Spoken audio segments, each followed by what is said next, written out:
Kami dari kelompok 1 akan menjelaskan hasil diskusi kami, yaitu pengantar usul fikih dan fikih.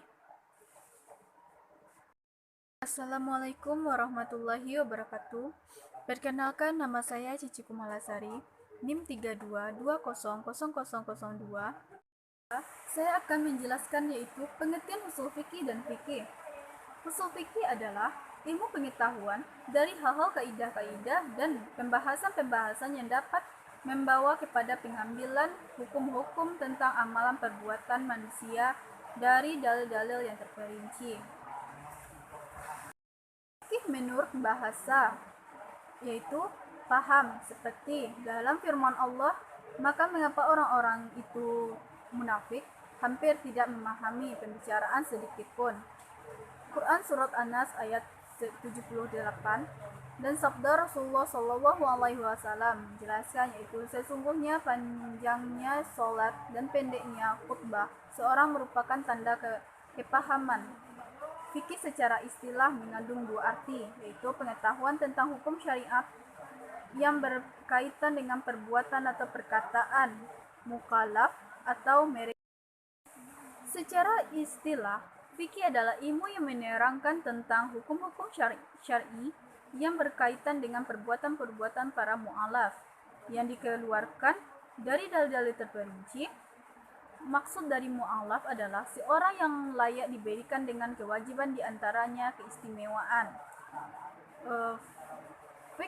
Fikih Islam yang dikatakan sebagai hukum-hukum syar'i yang mengatur perbuatan dan perkataan mu'alaf memiliki keterangan yang kuat dengan berkeimanan terhadap Allah dan rukun-rukun akidah yang lain. Objek kajian usul fikih yang pertama, otologi usul fikih.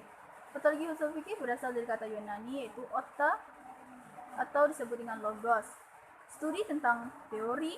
Otologi merupakan salah satu cabang kajian filsafat yang paling kuno dan berasal dari Yunani, yaitu sufi yang membahas keberadaan suatu bersifat konkret.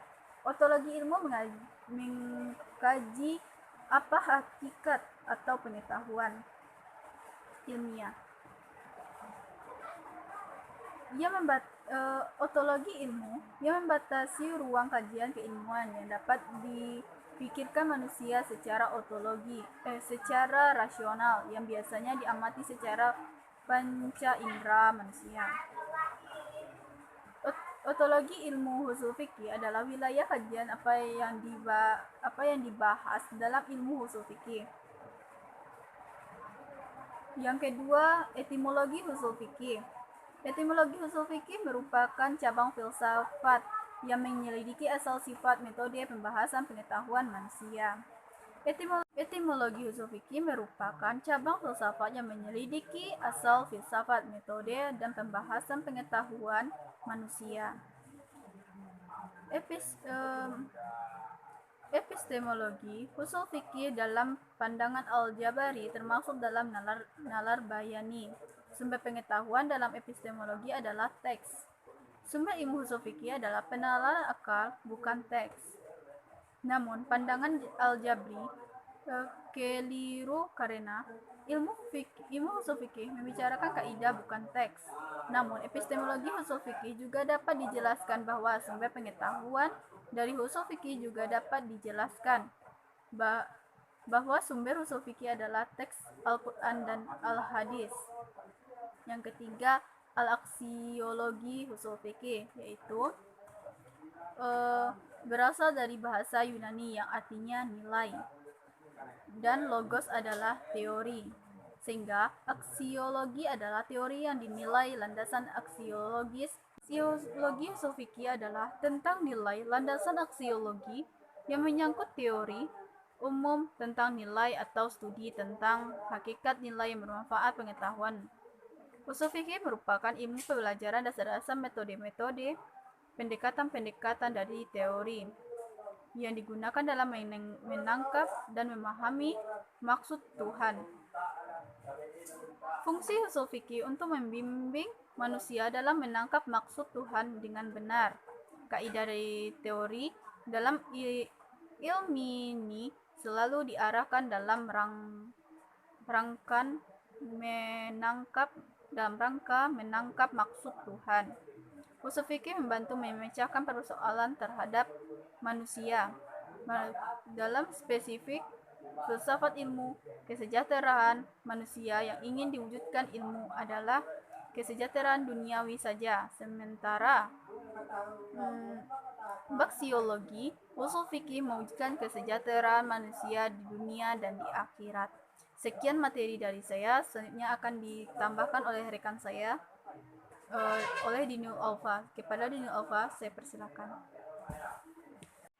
Baiklah, saya Dinul Alfa, NIM 322008. Di sini saya akan melanjutkan materi dari Cici Kumalasari, yaitu poin C dan D.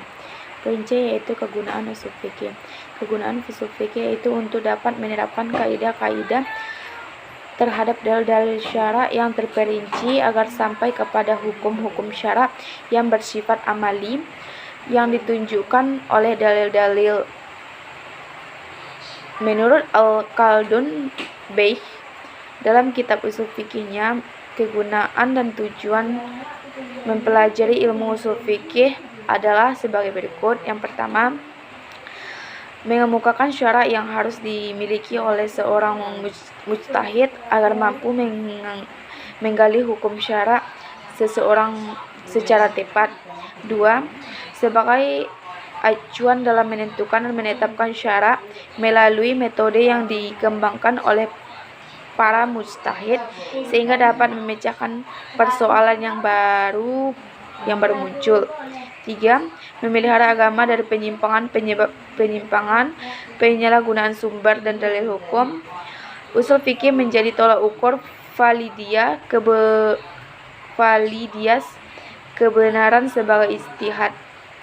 Keempat, mengetahui keunggulan dan kelemahan para mujtahid dilihat dari dalil yang mereka gunakan.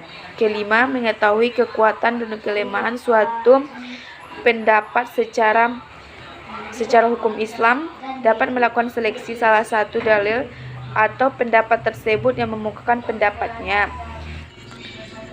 Poin D yaitu sejarah perkembangan usul fikih. Menurut sejarah perkembangan usul fikih terbagi menjadi 4. Yang pertama, menurut latar belakang dan historis usul fikih. Menurut latar belakang dan historis usul fikih tidak lepas dari dinamika pemikiran hukum Islam pada abad kedua Hijriah, khususnya berkenaan dengan diskursus metode istinbat hukum Islam. Dan pada masa ini, para ulama mengalami kekhawatiran ijtihad perkembangan tingkat kebenaran yang tak terkontrol. 2. Menurut aliran ahli al-hadis dan al-ra'i, pada masa ini banyak ulama yang terikat dengan fatwa-fatwa sahabat dan amalan-amalan penduduk Madinah yang sudah mandiri. 4. Aliran mutakallimin dan ahnaf. Pada masa ini, besarnya dinamika ijtihad dan ilmu fikih menyebabkan lahirnya dua corak dalam proses penyusunan dan pembakuan teori ilmu fikih usul fikih, yaitu corak mutakallimi dan ahnaf. 4. Yaitu menurut ulama-ulama usul fikih. Mungkin sampai di sini dapat saya sampaikan. Assalamualaikum warahmatullahi wabarakatuh.